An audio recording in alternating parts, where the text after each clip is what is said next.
Bonjour à tous, troisième numéro et qui dit numéro 3 dit trio évidemment.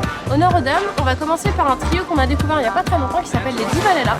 Je vous laisse au centre découvrir l'interview et d'en découvrir un peu plus sur ces trois demoiselles qui sont totalement folles. Autre trio, mais cette fois-ci masculin, les Moustache Poésie Club. Un mélange poétique et drôle et clown, et vous verrez aussi dans l'interview de quoi il en retourne. Et enfin, un homme et deux femmes, le bonheur vous me direz, hein, Alexandre Pell et les deux comédiennes de Conversation avec Malibu. Comment vous nous êtes souvenus les trois? Est-ce que c'était trois copines de votre première émission, premier bisou? Ça vient d'où? Vous êtes piqué la mec l'une du autre? Non, c'est beaucoup plus simple que ça. En fait, on s'est rencontrés sur un spectacle que Gabriel a créé il y a 5 ans. Ouais, 5 ans maintenant. Et Marie et moi, on a été castés pour ce spectacle. On a été dans ce spectacle. On était 12 sur scène. Et puis du coup, on s'entendait très bien. Et j'avais cette idée de trio depuis longtemps. Et je me suis dit, c'est avec elles deux que j'aimerais le faire. Voilà. Et elles étaient d'accord. On avait de la chance. Et du coup, le spectacle, j'imagine que c'est toi qui as l'idée de le lancer. Oui, à l'origine, oui. À la base, j'avais juste un pressentiment, en fait, l'envie de chanter. Déjà, j'avais envie de faire un spectacle qui soit léger, c'est-à-dire avec peu de comédiens et on n'a pas beaucoup de moyens, donc il fallait que ça soit léger en termes là, pour le coup, c'est a cappella, donc on n'a pas d'instrument, rien. C'est vraiment très facile à transporter. C'était vraiment l'envie de base, c'est de pouvoir aller partout, de jouer partout, de chanter à tout moment. Si on demande de chanter, on chante, voilà. Et puis ensuite, j'avais vraiment cette envie de traficoter a cappella des choses. Et j'ai la chance d'avoir rencontré sur ce même spectacle Raphaël Calandro, qui est notre arrangeur, et qui avait fait des sublimes arrangements sur mon premier spectacle. Et du coup, j'avais vraiment toutes les personnes réunies pour faire ça. Donc, voilà. Mais après, ce qui est drôle, c'est que c'était un pressentiment au départ et qu'on a vraiment construit ensemble la chose. Et avec les idées de chacun, les envies de chacun, et c'est vraiment un reflet de nos 4 personnalités, même 5, parce que Freddy à la mise en scène a apporté énormément de choses. Et j'irais même 6, parce qu'en lumière, James fait beaucoup de choses aussi dans les spectacles. C'est un créatrice costume. C'est un travail d'équipe. Oui, on a une très belle équipe, une belle équipe. Justement, comment ça se passe pour le choix artistique des morceaux, des tenues? Est-ce qu'il y en a une qui dit « Ah, moi j'adore ça, je vais faire ça » Parce que c'est assez pêle-mêle, il y a du Alizé, du Johnny, il y a de tout. On discute de tout en fait. Chacun vient avec des propositions, après voilà, il y avait aussi ce fil rouge de cette évolution de la femme. Donc soit on avait déjà des chansons qu'on adorait et qui rentraient dans ce fil rouge, et puis de temps en temps on a eu besoin d'une chanson qui disait précisément quelque chose et qu'on est allé chercher. Mais à chaque fois c'était toutes les trois qui décidions « Ah oui, ça c'est génial, on la prend, elle est forte ». Vous avez chacune un style très rétro, mais assez différent. Toi t'es plus années 30, toi plus années 50-60, et toi très rockabilly. Et je trouve ça super original l'idée d'ajouter des objets qui se rapportent au spectacle. Voilà, le micro. On avait envie d'être coiffés comme ça, un peu, une coiffure un peu folle. Du coup, elle parle pas que de bonbons. Non, c'est parfait parce que c'est ce qu'on voulait, c'est un spectacle, voilà, c'est un reflet de la vie. De la femme vraiment sur toutes les étapes de sa vie, de l'adolescence à la jeune fille, à la femme un peu plus mûre et à vraiment la sexualité aussi, la découverte de ça, et puis après la trahison, la maturité, la douleur, la rage. C'est vrai qu'on passe tous par cette étape-là, quand on a des histoires d'amour. On avait envie de décliner tout vraiment, et je pense qu'on a quasiment... On a un bon, une bonne panoplie, on n'a pas tout forcément, c'est infini. Le jeu de comédienne est vraiment très bon que toi, je trouve qu'il y a vraiment des vraies personnalités qui se dégagent à tous les niveaux, que ce soit la gestuelle, de la voix, même de la tonalité, du chant, des comédiennes, c'est vraiment... Mais c'est là notre metteur en scène. Vous avez tout un personnage assez différent. C'est dingue un mélange. Il m'a dit, il y avait une ligne à trois têtes. C'est joli, c'est joli, donc et du coup, c'est vrai que c'est assez varié. Il y a aussi bien des hommes que des vieux. Mais ça, on le remarque depuis le début de ce spectacle, on remarque qu'on touche un public très large. Je pense que parce que ça parle justement de l'histoire que les gens ont connue. Et puis c'est voilà, l'amour, c'est quand même universel. Normalement, c'est fédérateur. Voilà. Et du coup, c'est vrai que tout le monde s'y retrouve. Et vous êtes dans le répertoire aussi. Autant de diversité. Je ne t'ai pas posé la question, c'est vraiment... Je ne savais même pas qu'on allait faire autant rire, je crois, au départ, parce qu'on était partis avec notre petite folie à nous, les arrangements qui sont parfois... Enfin, la drôlerie est dans les arrangements aussi, parfois, et on n'a pas grand-chose d'autre à faire que chanter. Mais on s'est aperçu quand on a commencé à jouer que oui, Mais je pense aussi que le public, c'est un répertoire très large. Alors du coup, effectivement, ça peut toucher beaucoup de monde sur plusieurs générations. Qu'est-ce que vous allez faire ce soir? Ce soir, j'irai danser le mambo au Royal Casino sous les lambris rococo.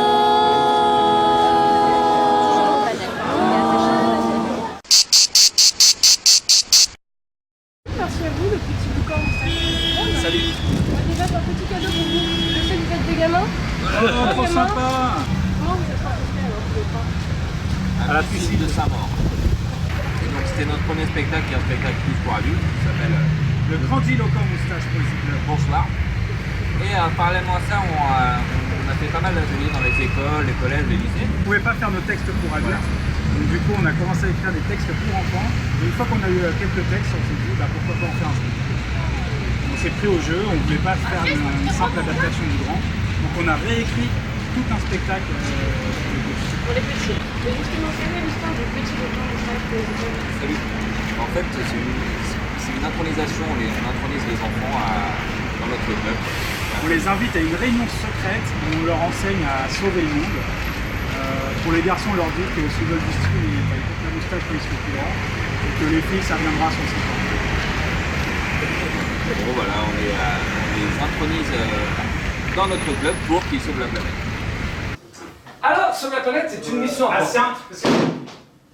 Trop importante pour la continuer à vos pas. Non mais Voilà pourquoi...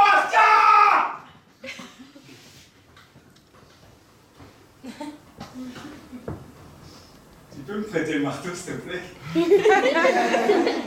Après, dans le Petit Locan, il y en a qui avaient déjà vu le Grandiloquent avant, qui ont des enfants et donc qui les ramènent pour voir le Petit Locan, tout ça. Et surtout, c'est un spectacle d'injustice en fait. On est très injuste, même si on est copains les uns avec les autres, comme le sont les enfants. Et du coup, ça pousse les gens à réagir, à s'opposer, à être avec nous ou contre nous, quoi qu'il arrive à différents moments. Un coup, ils m'aiment bien moi, un coup, ils me détestent, et inversement pour chaque personnage. C'est vrai qu'on les bouscule un peu, ouais, on les fait réagir. C'est un peu le Breaking Bad pour les enfants. Prenez...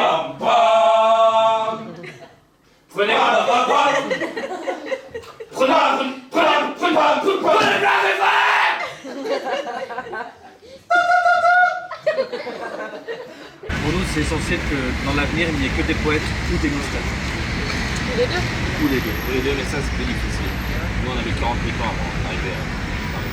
Et ouais. On a beaucoup d'adultes parce que les gens viennent voir la suite du Grandiloquent alors que c'est pas du tout la suite du Grandiloquent. Et voilà, donc on espère un peu plus d'enfants. On a du monde parce que c'est aussi un spectacle qui est autant aux adultes qu'aux enfants.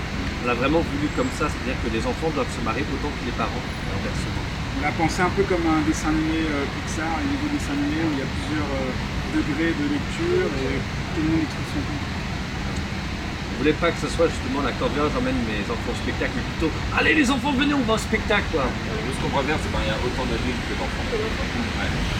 Mais d'ailleurs, le truc qu'on aime bien, c'est souvent les adultes qui regardent leurs enfants, Ouais. et qui se marrent entre eux d'un œil complice. Ils ont rigolé tous les deux à la même connerie. C'est ça qu'on aime bien.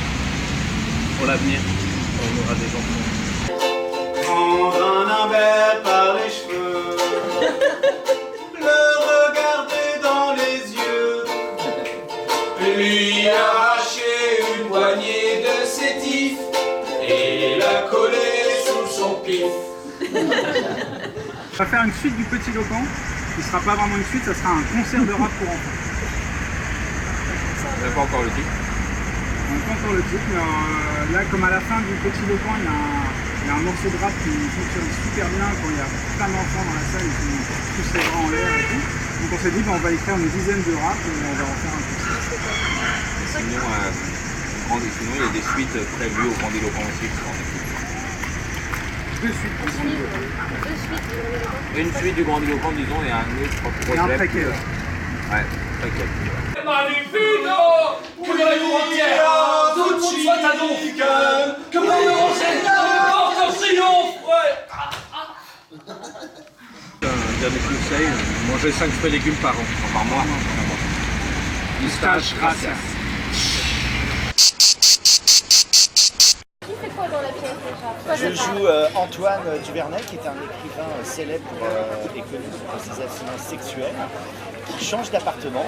Et quand il emménage, il a déjà eu une journée très difficile et il tombe sur sa voisine, qui est jouée par Eleni Layou, qui a un double des clés de l'ancien locataire.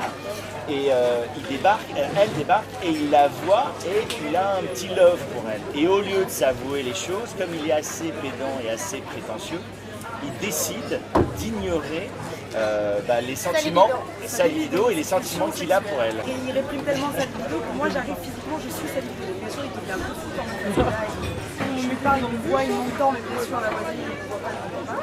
Et moi, Une sorte de Jiminy Cricket pour adultes. ouais, exactement, c'est ça. C'est entre Super Nanny et Jiminy Cricket. Qui parle je le tacle un peu aussi. avec des expressions sexuelles. Voilà. Et justement, tu disais que tu étais la co-auteur de la pièce, mais comment t'es-je l'idée, avec qui tu l'as Alors voilà, écrit, qu'est-ce qui se passe dans ta tête, Eleni, pour que tu arrives à écrire ce genre de pièce? On aimerait bien savoir. Allez savoir ce qui se passe dans la tête d'une folle. L'idée initiale, le fait que la libido devient un personnage sur scène, c'était l'idée de Patrick, mon copain Patrick Hernandez. Lui voulait écrire Et puis l'originalité, c'est que c'est l'homme qui est abstinent et c'est sa libido qui est incarnée par une femme. Moi, je suis un personnage qui peut être un homme, qui peut être une femme, je suis assez androgyne, je passe de l'un à l'autre. Et c'est sa voisine qui le pousse et c'est lui qui veut résister à tout prix. Et ça, je trouve c'est pas le contraire. Ouais, ça, je trouve ça le twist qui est super drôle, ce type qui essaye de résister à cette nana. Oui, Mais c'est très tendre et très mignon et très. C'est pas du tout une fille, Marie Pouche-Voilà qui veut toucher avec lui. C'est vrai qu'il y a beaucoup de poésie. Et finalement, c'est une histoire d'amour en fait. C'est surtout une histoire d'amour. et c'est sa conscience en fait, c'est sa voix, la libido, c'est sa voix qui vient lui parler et qui fait que lui, il résiste et il est prétentieux, il est snob.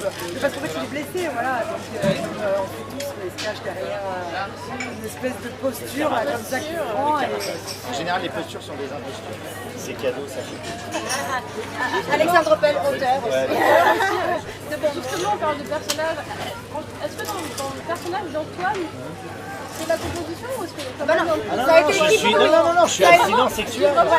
Non, je suis abstinent Ça a été sexuel. écrit ouais. pour lui, donc. Ah oui, ah, mais une fois que vous vous êtes mariés, c'est terminé, quoi. Non, mais c'est dans les traits de caractère Là, je voulais dire le côté pédant, Ah, pardon, excusez-moi. le côté prétentieux. Ah non, mais je suis pédant et prétentieux. Ah non, mais je vous rassure.